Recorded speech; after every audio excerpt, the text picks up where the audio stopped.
Saan si Dad? Hindi ko po alam, ma'am. Pero ang bilin po sa amin ni Judge Palmores, huwag po kayong palalabasin ng mansyon ni Fatima dahil delikado.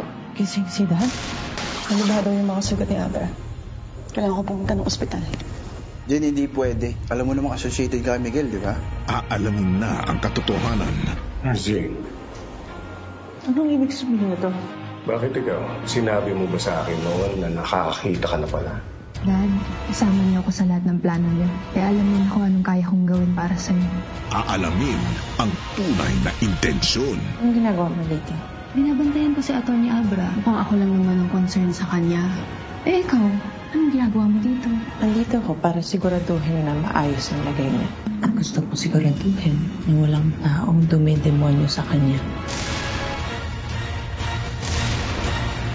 Carlo J. Cabaras, lumuhod ka sa lupa.